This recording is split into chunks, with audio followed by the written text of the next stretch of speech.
নমস্কার প্রিয় দর্শক, আমি সৌমিতা নিউ বাংলা চ্যানেলে আপনাদের সবাইকে স্বাগত।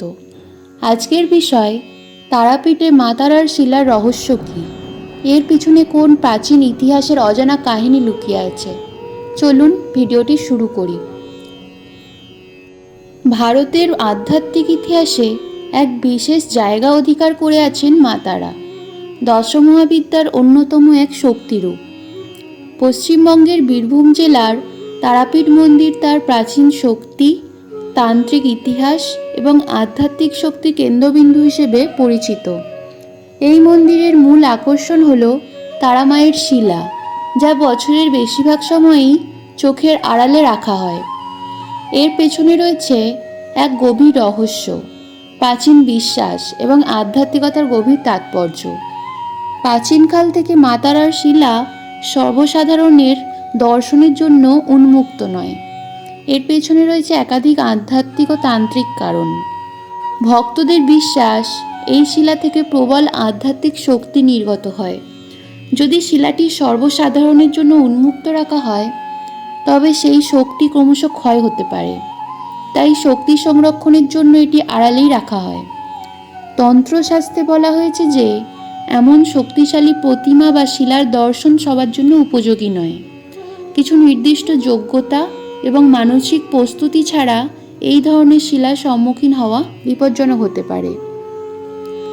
শিলাটি বছরের বিশেষ সময়ে, যেমন কালী পূজা, অমাবস্যা বা নির্দিষ্ট তান্ত্রিক পূজা উপলক্ষে জনসাধারণের সামনে আনা হয়। তখনও শুধুমাত্র নির্দিষ্ট আচার অনুষ্ঠানের মধ্য দিয়ে দর্শন করা যায়। বিশেষ দিনে শিলা দর্শন মানে শক্তির বিশেষ প্রকাশ, যেমন অমাবস্যা। এই রাতে শক্তির প্রভাব সবচেয়ে বেশি থাকে। তাই ভক্তরা মা তারার আশীর্বাদ পাওয়ার জন্য তারাপীঠে আসেন। দুর্গাপূজা এবং কালী পূজা, এই দিনগুলিতে শিলার দর্শন বিশেষভাবে গুরুত্বপূর্ণ বলে মনে করা হয়। শুধুমাত্র নির্দিষ্ট পুরোহিত বা তান্ত্রিক গুরু, যারা আধ্যাত্মিকভাবে প্রশিক্ষিত, তারাই এই শক্তি ধারণ করতে সক্ষম হন। এই দর্শন ভক্তের মানসিক প্রস্তুতি ও আধ্যাত্মিক শক্তির উপর নির্ভর করে। পুরোহিত এবং তান্ত্রিকরা বিশ্বাস করেন যে এই শিলাটি মা তারার এক চৈতন্যময় রূপ। এর থেকে নির্গত শক্তি বিভিন্নভাবে প্রভাবিত করে।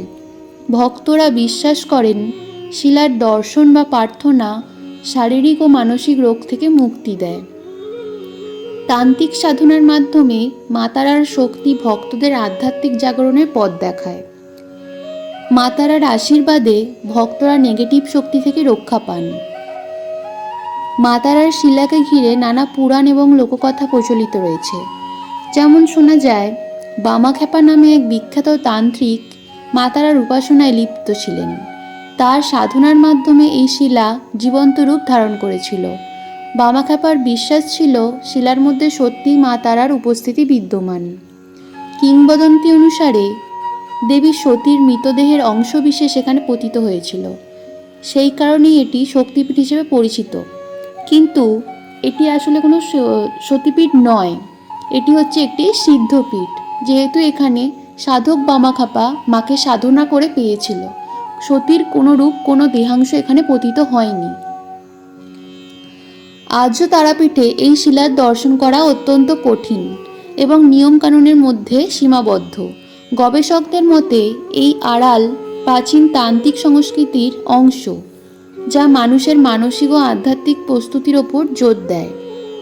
মা তারার শিলা শুধুমাত্র একটি প্রস্তর নয়, এটি ভক্তি, আধ্যাত্মিক শক্তি এবং প্রাচীন ভারতীয় তন্ত্র চর্চার এক প্রতীক। এর রহস্য আজও সমানভাবে মানুষকে মুগ্ধ করে।